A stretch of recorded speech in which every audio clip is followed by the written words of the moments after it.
Tuesday, and it is September 14th. It's the day before Yom Kippur, and we are learning about the uniqueness of the souls of Israel in chapter 2 of the book of Tanya. This is a groundbreaking, game-changing, paradigm-shifting chapter that changes our perspective on pretty much everything. Super exciting stuff. And I'm going to get straight into it. Just like in a game of chess. You couldn't possibly begin playing unless you knew the players, unless you know the difference between a rook and a knight, a bishop and a pawn, and how they move and what they can and cannot do.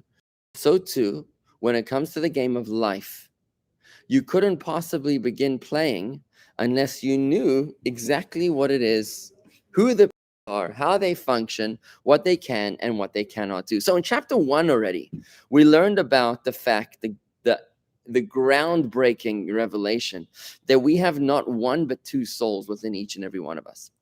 We spoke first of the first soul, which is the animal soul, the natural soul. And we spoke last week about how it is made up of, it originates in klippa. Klippa, which is superficiality. We spoke about that at length.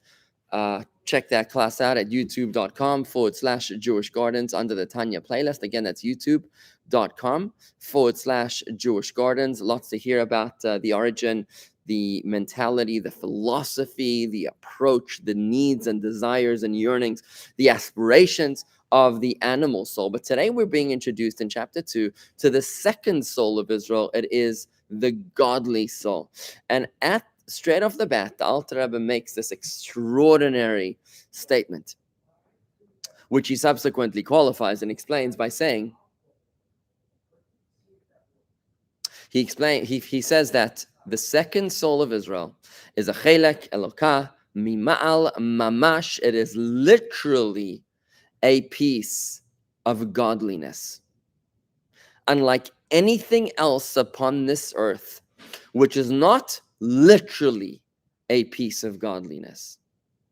Just to give a quick example of what this means, you have a light, you have a fire in a dark room, right? So the light produced by that fire illuminates the room. So you couldn't possibly say that the light is a piece of the fire. The light is a ray, it's an extension. It's a consequence of the fire, but it's not actually the fire. It's not the actual source. But if you said about something that is an actual piece of fire, if you took a flame from there and you extended it elsewhere, then you can say that little flame is a piece of the fire itself. And that's the difference between the souls of Israel and everything else upon this planet. That everything else is but an extension of God's energy. It is a ray of God's light, whereas the souls of Israel are actually a piece of God itself. Which means, therefore, that you've got three categories. You got the Creator, God Almighty. You got the creations. That's everything we know. It's earth, it's the oceans, it's the trees, it's the vegetable kingdom, the animal kingdom, the human kingdom, everything on earth. And then you got Creator and creation. But in between the Creator and the creation, you have something else, which is the souls of Israel, that is a piece of God that has been dispatched onto planet Earth. It's a piece of the Creator that is an embassy upon the created Earth. Quite an extraordinary concept that really changes our perspective on ourselves, as well as our perspective on God, on how he believes in us, on how he has entrusted his essence into us and into our mission and purpose upon this world, and it really causes us to wonder if it's really enough for us to just live our lives keeping up with the Joneses, because the Joneses have a completely different mission upon this earth. Not to be confused with the Goldsteins, because the Goldsteins have the same mission as us. But the Joneses, they've got a totally different mission upon this earth. And you know what? If all their life boils down to is about fancy cars and fancy homes and fancy vacations, then that's good enough for them. But it's not good enough for me, because I have been charged with an entirely different mission, an entirely different purpose. Let's talk about this idea. So the Alter Rebbe makes this groundbreaking statement. Let me show it to you inside the book of Tanya. We're reading the Practical Tanya by Kol Menachem Publications, available online at Amazon.com or at kolmenachem.com. That's KOLMENACHM.com. And you can order the book over there if you haven't done so already. Let's take a look at page 44, where the Alter Rebbe makes this beautiful statement. A real beautiful idea to meditate upon before you daven. Here it is. Page 44, that's called the chapter 2, the peace of God in you. Section 1 is your second soul. It says like this. I'm going to read in the boldface. The second soul in the Israelite, the so-called divine soul, is a peace of God above, literally. That's it. It's a peace of God above, literally. Extraordinary idea. But now the Alter Rebbe proceeds to quantify and explain and support this idea using 3 different explanations. And they're all very, very important. We're going to try to go through them quickly. So the first one is drawing upon the analogy, not the analogy, the metaphor, which the Torah employs to create man. Now, nothing in the Torah is redundant, is unnecessary, is extra. Nothing in the Torah is just poetic or for rhyming purposes. Every single letter in this godly authored, divinely authored document is precise. So when the Torah tells us that God created the whole world through speaking the world into existence, we're going to learn this in the portion of Bereshit, of Genesis, in just a few weeks' time, starting Simchas Torah. When we start the Torah anew, we learn the story of creation. God created everything through speaking. But when it came to the soul of man, God did not speak his soul into existence. God blew, B-L-E-W, God blew his soul into existence. And that's a profound difference. What is the difference, says the Alter Rebbe, between a person that talks and a person that blows? Well, it's pretty obvious that when you talk, you can talk for hours without getting tired. But when you blow into a balloon or you blow into anything, when you blow air, you get tired very quickly. You're literally blowing from your kishkis. You're blowing from your diaphragm. And that's why it takes a tremendous amount of energy. Your essence is being blown out. And you can't do that for too long. So speaking takes a very, very, very minimal energy invested in the power of speech. But the power of blowing comes from your deepest essence. Hence, when it comes to the creation of everything in the Torah, the metaphor that the Torah employs is the metaphor of speech, not because God has a mouth or teeth or a tongue, or because God has any physical image, God forbid, that would be heretical to believe that. But that God employs, the metaphor of speech teaches us that God employs a very small amount of energy, which he invests inside of everything that he creates, just like you invest a little bit of energy in your power of speech.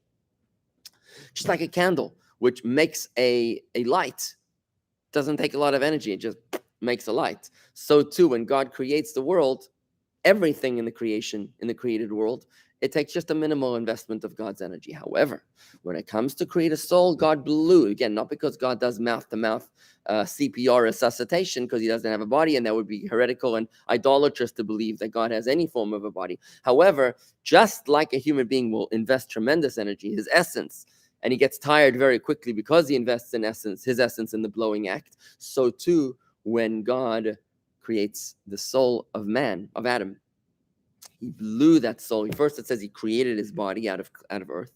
And after he created his body, that's when he blew his soul into him. Vayipach be'apav nishmas chaim is what the verse states. And you'll see that at the very bottom here of page 44. The idea of a divine soul is suggested by the verse describing man's creation. And God blew into his nostrils the breath of life. And the same idea is suggested by the phrase that we recite every morning in our daily prayers. The third prayer we say in the morning, it's at the very beginning of the prayer book. The soul that you have breathed into me. And as the sages of the Zohar state, that unlike speaking, which requires relatively little breath, one who blows from his innards, meaning from the innermost depths of his being. For when a person blows forcibly, he exhales with deep-rooted inner energy. That's the first of three explanations that we're going to be using now to explain how the soul, the second soul, the godly soul, is a piece of God. So what the Torah means by saying that God blew the soul into Adam means that God invested his essence into Adam. That's the metaphor of blowing, because we originate in God's essence. So when you read the story of Genesis, it's not just a historical narrative that whatever, we could have employed any myriad of verbs that we would have wanted. That's if it was humanly authored, but because it's divinely authored. Foundational belief of Judaism is that the Torah was written by God. Therefore, when the Torah says that God blew the soul into man, it is transformational of an idea, which shows us that everything else has minimal energy in it, but the soul of man has God's essence in it. Number one. Moving on to number two. So far, so good. Any questions, comments, or feedback, please do let me know. If you're listening live, please enter into the chat box. If you're not listening live, send me an email to rabbi@jewishgardens.com, and I'll try to get to it as soon as I can. That's rabbi@jewishgardens.com. Okay. The second metaphor is not breathing versus blowing, but thought versus, not speaking versus blowing, but thinking versus speaking.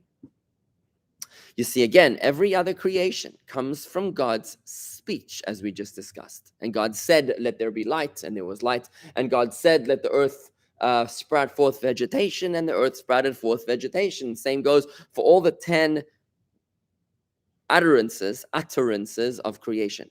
10 speeches that God made, each of which created all the things that exist. There were 10 master utterances from which branch out every individual creation upon the face of this earth. A powerful Kabbalistic concept, which we discuss in in part 2 of Tanya, which is after the 53 chapters of the first part of Tanya, is the gates of unity and faith. Shari Yichud V'Emunah, the acts of creation is discussed over there. But for the purposes of the book of Sefer Shel Beinanim, the book of intermediaries, the part 1 of Tanya, this is enough for now. So speech is how everything else was created. But when it comes to the souls of Israel, it says that the souls of Israel originate not in the speech of God, but in the thought of God. Just like a person first is supposed to think and only afterwards he speaks. And think about this for a moment. When you think before you speak, which is the way of human beings as opposed to instinctive animals that just will do whatever comes to their mind, or whatever an idea. Oh, food, I'll eat food. Oh, water, I'll drink water. There's no conscious process, no mindful process in the animal's behavior. That's what's an animal. Human being is mindful, supposed to be mindful. So when it comes to the thought process that precedes the speech, just like what I'm telling you right now, I've spent a lot of time thinking about this idea before I'm verbalizing it to you right now, right? So in my mind, there's a lot more going on than what I'm able to verbalize to you in my speech. So my mind is like in full technicolor. It's rich with ideas, only some of which I'm able to filter down into you through this speech. And the same thing is with anybody. Imagine you have an idea, right? And then you just explain the idea to someone else. You're not really able to paint the full picture of what you've seen in your mind, onto a canvas. Or, when I write my weekly email, I meditate upon an idea. And when it finally comes to me, when I have the aha moment, I feel the surge as the idea just gushes out of my fingertips, and I can't type fast enough as much as I'm thinking. And obviously I'm filtering the ideas that are in my head, but there's nothing I can do about it. There's only so much that I'm able to put on paper as I keep up, right? So obviously the thought is far richer than what goes on, what is expressed in the verbal. And that's the idea of the souls of Israel being rooted in God's thought vis-a-vis everything else which is rooted in God's speech, which is far less of a godly experience being rooted in speech than it is being rooted in thought. Now, that idea is expressed again in middle of page 45. It's the second rationale behind the souls of Israel being a piece of God, literally. That second idea is in the middle of page 45, as it says, in the same vein, the Medrash depicts the Jewish souls as having arisen in God's mind before the creation of the world. Yisrael olu b'machshava is the words of the Medrash. The souls of Israel originated in God's mind. In fact, it says that part of the motivation for all of creation, when God created the world, he created the Torah for two reasons, for Israel and for the Torah. That's why the first word of the Torah is Bereshit. Bereshis, which means in the beginning, but it also means Beit Reshit. Two things were in the beginning. Two things preceded creation. Two things motivated creation. And they are Torah and Israel, so that the Israelites could fulfill the Torah. That is the purpose of all of creation. Hence, Torah and Israel preceded the world. Torah and Israel preceded the world. So Israel came up in God's thought before the creation of the world, and hence the souls of Israel are rooted in God's thought, way, way, way higher energy than everything else, right? Just to expand upon this. So speech is far more external to your identity than thought. Thought is far more related to your essence, and that's why you can turn your speech on and off. You can just stop talking for a day, a week, or a month, but you cannot stop thinking. You can never, ever stop thinking. The only question is, what are you thinking about? If you're not thinking good thoughts, you will be thinking bad thoughts. So you got to constantly be vigilant of your thoughts, because they never stop flowing. Because thoughts are very much closer related to your essence, to your soul, than your speech. Now, admittedly, we'll learn later in Tanya that thought and speech are both garments of the soul. But thought is a much, much closer garment. It's a garment that you can't divest, as opposed to speech, which is a garment you could take off and you could put on. You could turn it on, you could turn it off. But thought is not something you can turn off, because it's constantly connected to your soul, which is a piece of God. And just like God is eternal and forever and indestructible, so too your soul is eternal and forever and indestructible. This changes the conversation about life after death, by the way, because your body dies, but your soul doesn't. Your soul is a piece of God. It lives forever. It cannot die, just like God cannot die. God is forever. Adon olam asher malach b'terem kol yitzur nivra v'hu haya v'hu haveh v'hu yeh. We say a God Almighty that always was and always is and always will be. So just like God is forever, so too our souls are forever. The fact that our thought cannot ever stop is because thought is so closely related to the eternity of our souls. And that is the second of the three metaphors which describe this, which explain and rationalize the Alter Rebbe's groundbreaking statement at the beginning of chapter 2, that our godly souls are a piece of God above. Let me just welcome everybody here. I see I have Winston from Jakarta. Ed is with us also. Ed Hockman. Joe from West Palm Beach, and Soteria, nice to meet you again. Marty from New York is with us. I see you enjoying it, Soteria. That's great, fantastic news. And Marty, where did the animal soul get? Where did his animal soul get placed into man? Sorry, how? Maybe you meant how. How did his animal soul get placed into man? I'm assuming you're talking about Adam. So his godly soul was blown into him. So when was Adam's animal soul placed into him? The Torah doesn't tell us, but I imagine, so there's no explicit reference to Adam's godly soul, but I imagine that in the utterance of let us make man, na'aseh adam, which is one of the 10 utterances, I imagine within that utterance would be the speech energy, the low-level speech energy that created man alive with his animal soul. The godly soul is like an alien within this planet. Just like the Jews, the anti-Semites are constantly telling us to get out of their lands. Think about it for a second, remember Helen Thomas? I think she's dead. I don't know. That anti-Semite from the White House. Helen Thomas, she said to the Jews, get out of Palestine. Go back to your home in Germany, in Poland, right? As if we were that much at home in Germany and Poland, right? So the Germans and the Poles told us to get out of their land to go to Palestine. The world is telling us to get out of Palestine. The Gentiles hated us when we defended ourselves, and they hated us when we didn't defend ourselves. Doesn't give us much wiggle room, right? So it's like the Jew is never welcome anywhere on earth. This great United States of America is an extraordinary place where for the first time in 2,000 years, we actually are welcome and comfortable in this extraordinary great United States of America. But this is an anomaly. And let's not forget that. And the reason is probably because our godly soul, which makes us Jewish, doesn't belong upon this earth. It's literally a piece of heaven. So people don't know how to deal with a stranger. It's like children in a classroom. When one kid comes into the classroom and he's different because he's got a different skin color, a different religion, a different accent, they make fun of him. And they treat him like an outcast. They ostracize him. That's what the Gentiles are doing to the Jews. Okay, let's keep on going. Now, the third metaphor, also very, very profound.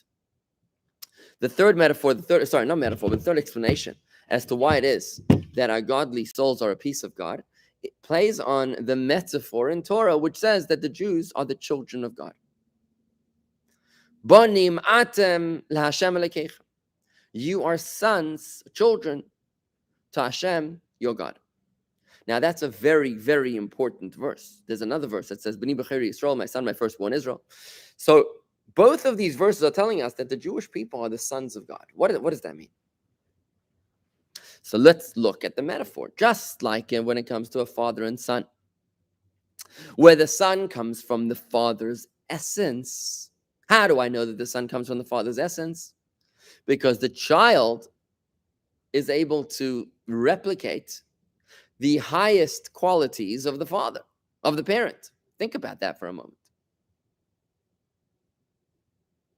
You can actually I can recognize sons, my children's age, when they come over for Shabbos or something, and I can see that they think like their fathers. I know the fathers from my generation. And when the children come over, I can see how they think. We talk about it at the Shabbos table, and I challenge them, and I see how they think. You can actually see wisdom or thinking styles within the children that resemble that of the parent. A brilliant father will often have a brilliant parent will often have a brilliant child, and vice versa.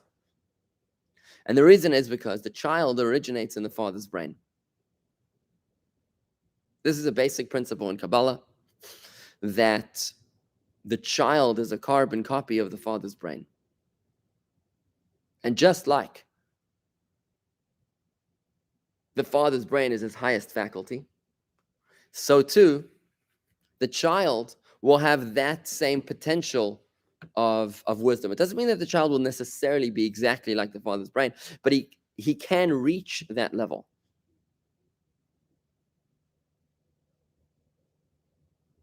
And that's why there's an inexplicable bond between parent and child. An essential bond that is far beyond achievement or likability. You know how we say that there's a face that only a mother could love? What do we even mean by that? Why is that a face that only a mother could love? Because the bond between a parent and a child is not because the child is successful, getting straight A's, or because the child is mature or just a great kid. You'll love even a nasty, rotten kid, because the bond is an essential bond. I'm connected to your essence. You come from my essence. There was a story of a Chabad house in India. A woman walked in, and she came from Israel. She said she's an atheist. Somehow her friends dragged her in, and she came kicking and screaming. She says that she's completely doesn't believe a word about anything in the Torah. It's all make-believe. It's all fantasy, fairy tale. It's all for the money. It's all, it's a mafia. It's who knows what. And thus she comes kicking and screaming. So the rabbi's in a good mood. He says, okay, all right. So if you believe what you're saying, then do me a favor. Go over to the ark, take the Torah out, throw it on the floor, and spit on it. She's taking it back. She's like, no, I can't do that. So the rabbi asked her, why not? I thought you don't believe in the Torah. The Torah is just a book. It's like any book. What's the difference? It's a book that you don't even like. So she said, oh, well, people are going to say that it's going to promote anti-Semitism because they see that Jews don't respect themselves and they won't respect us either. So the rabbi says, okay, fine, good point. So take the Torah to a side room, no windows, close the door, and kick the Torah over there. I want to watch you. She says, I can't do it. So the rabbi asked her, why can't you do it? I thought you don't believe. Until she admitted that obviously there is something there. There is something which we can't break. And that's something that we can't break. We see it all the time, with our own fellow Jews and even ourselves. No matter how much of an atheist you or your friends might think that they are, or scream from the hilltops that they're an atheist, if you say, oh, then you're not a Jew, right? They'll say, what are you talking about? Of course I'm a Jew. Of course I'm a Jew. I was talking to somebody the other day. She told me that she doesn't believe a word of Torah, but her greatest wish is that her grandchildren should marry Jews. I said to her, why? Why is that even important to you? It doesn't make any sense. If you don't believe one thing about being Jewish, then why would it be important to you that your grandchildren marry into a fairy tale that you don't believe in? It's like the Jewish kid who goes to his parents, the atheist family, atheist Jewish family, the parents send the kid to Trinity School in Manhattan. So the kid comes home on the first day, and dad asks him, no, what did you learn today? He says, oh, today we learned about the Trinity, the Father, the Son, and the Holy Ghost. So the atheist Jewish father grabs his son by the lapel, 2 hands, and he said, listen, son, and listen good. There's only one God, and we don't believe in him. Even an atheist Jew is not really an atheist. There's a bond, an inexplicable bond that we cannot explain. There are Jews that have died for their faith throughout all the generations, and even today we find that when they're killed for their faith, for what they believe in, by the jihad or ISIS or whatever, often they'll say, I was born a Jew and I will die a Jew, even though I was a secular Jew. And the reason is because we have an essential connection, an essential irrational bond with God in heaven, which makes no sense. Just like a child and a father, a child and a parent. It's an irrational bond. You can divorce your parents, you can be estranged from them. But at the end of the day, I have never met a human being that is estranged from his parents that is whole, that is complete. They have this huge gaping void within them. As much as they deny it, they say they're happy, they scream that they're happy, they tell me that they're happy, but they're not happy. I can tell that obviously they're not happy. Because if you don't have a strong connection, a healthy connection with your parents, you're not happy. Why? Because they are a piece of you, and you're literally chopping off your nose in order to spite your face. So when a child is connected to a parent, it's an essential connection. So too, when we say that the Jews are a child of God, it's an essential connection because we originate inside of God's essence. By the way, to your question, Winston, what is the difference between Am Yisrael and the Jews? It's exactly the same thing. Jews is English, Am Yisrael is Hebrew. Same thing. Okay, no questions coming in. Good. Let's keep on going just a little bit more. Okay. The question is, what will it take to expose this essential bond? And that's a major, major theme later in Tanya, in chapters 18 through 25, is a major theme. Now that we know that your soul is a piece of God, literally, you know that you will never turn your back on God. The question is, what's it going to take? What do you consider turning your back on God? Is missing one day to fill in breaking your bond with God? I mean, the answer is yes. But most people don't realize that. For most people, to say, I am not a Jew, that is breaking the bond. And that's what they cannot do. Even though they don't believe in God, they don't believe in Jewry, they don't believe in anything about the Torah, but still they cannot bring themselves to utter those words, I'm no longer a Jew, because that is what brings about the essence connection between God and us, his children, because we are connected essentially. So just like a child is originated in the brain of the Father, so too our souls are originated in God's wisdom. Now, here's a big, big deal. So just like the child originates in the brain of the Father, so too the souls of Israel are originated in God's wisdom. The Tanya introduces to us a profound idea that we cannot fathom, we cannot understand. It's brought from the Zohar, the book of Kabbalah, which states that God and his wisdom are one and the same. God and his wisdom are synonymous. They're one and the same. Now, when it comes to human beings, it's not like that. There's me and there's the wisdom. So if I decide today to study Einstein's theory of relativity, or if I decide to read today Isaac Asimov, or if I decide today to study a Mishnah or a Talmud, then me and my wisdom are separate. There's me and what I learned, and they're not the same thing. But God and his wisdom, he and his wisdom are one. Therefore, just like the child that originates in the wisdom of the Father, in the brain of the Father, so too when we originate in God's wisdom, what we call Chachma Ila'ah, the supernal wisdom, That means that God and his wisdom are one. Therefore, we originate in God's essence. We cannot comprehend this concept, says the Alter Rebbe in chapter 2, but at least we can accept it. The implication of this idea is that if we come from God's wisdom, then we are one with God himself. And then this really changes everything about how we view Torah, by the way, because Torah is God's wisdom. So instead of looking at Torah as just another book, when you realize that God's Torah is his wisdom, and that is a piece of God. We'll learn this later on in Tanya chapter 5. That God and his wisdom are one and the same. So if you want to grasp and connect with God's essence, what you need to do is study Torah. Anytime you're studying Torah, no matter what, like you're doing right now, any piece of Torah that you're studying, you're connecting with God's essence. You're bringing the most incredible light and blessing into your life like no other light imaginable. There's no greater light in existence than Torah, where God has really packaged himself, his essence, into a bite-sized chocolate bar that you can bite into and digest. You can literally take a piece of God, which is his Torah, understand it like you're doing that in Tanya chapter 2, hopefully. And by understanding it, you've now captured God's essence. But that's a theme we'll save for later for Tanya chapter 5. For the meantime, however, we realize that whilst that we've now concluded our three explanations of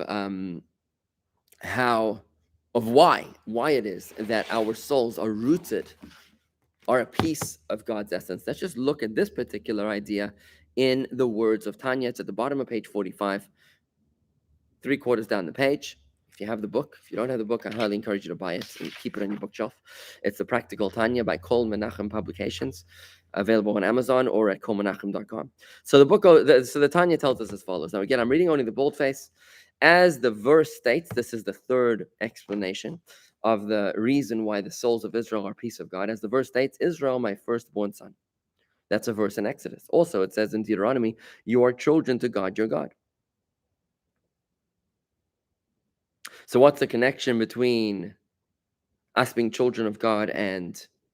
Okay, sorry, I should leave it. So this means that just as a child is derived from the brain of the father, as it says in the Zohar, likewise, each person in Israel is derived from God's blessed thought and wisdom, so to speak. The supernal wisdom, about which it states over the page, middle of 46, he is wise, but not with a wisdom as we know it. So God's wisdom is not the kind of wisdom that we can relate to. Why? But in the case of God, he and his wisdom are one. God and his wisdom are one. As Maimonides writes, that unlike humans, God is simultaneously the power to know, the knower, and the known.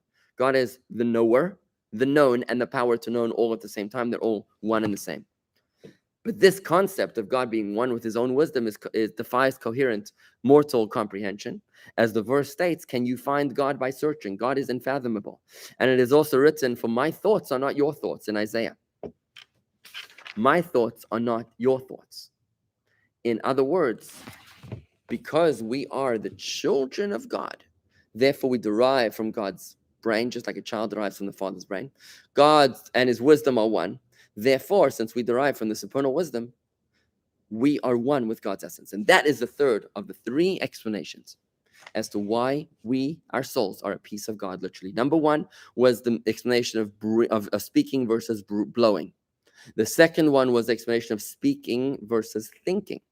And the third one is the explanation of the metaphor of what Torah tells us, that we are the sons of God. The meaning of that's not just a nice idea. It's actually extremely precise. The problem now is, and I'm going to leave this off today, the problem now is, what do we do about the fact that every soul is different? We know that we have higher souls and we have lower souls. So since some souls are of higher status and other souls are of lower status, and you can see that. You can see people that are just more coarse and crass, and others that are refined and more pure. How could it be, if all souls originate in the same lofty place of God's essence, then why are the souls different? And that's the question which we're going to be addressing in part 2 of Tanya next time that we study. I know that the next 2 Tuesdays are going to be Yontif, Sukkot, and Simchas Torah. So God willing, in I guess 3 weeks time, we'll be resuming this idea in Tanya. In the meantime, I'd like to thank you for joining me here this morning. Thank you, Rob Saunders. Good to see everybody here, to know that you're with me. Those that are with me live, those that are with me later, thank you very much for joining me. Please feel free to send me an email to rabbi@jewishgardens.com with your questions, comments, or critique, and we'll continue from there next time in chapter 2 of Tanya. Meanwhile, I'm going to wish everybody a Gemar Chasima Tova. May we all be signed and sealed in the book of life, of health and wealth, and revealed goodness and nachas and prosperity, revealed goodness in everything that we do in this year in Yom Kippur. May we have a year of enlightenment and reinvention of self as we totally reinvent our Jewish ideas and go from strength to strength in a way that we never dreamed possible in the year ahead. Roberto Elias Cales is from Mexico. A pleasure to study with you. Thank you, Roberto. Tell me about yourself. We'd love to hear from you. Rabbi@jewishgardens.com is my email address. And meanwhile, I'm going to wish everybody a good day. But tomorrow morning, there's no Torah study. We're doing kaparis. We're swinging the money over our heads as a redemption of our sins. That's tomorrow morning, as we do in anticipation of Yom Kippur. So we'll see you, God willing, on Friday on Zoom. Zoom on Friday. That's jewishgardens.com/Zoom, as we do every Friday morning. Not Facebook, not YouTube. On Fridays, we only do Zoom. jewishgardens.com/Zoom for the Rebbe video for bringing. Thank you very much, everybody. Gemar Tov. Joe, see you then. Terry, God bless you from strength to strength in Atlanta. And everybody have a wonderful day. Shalom.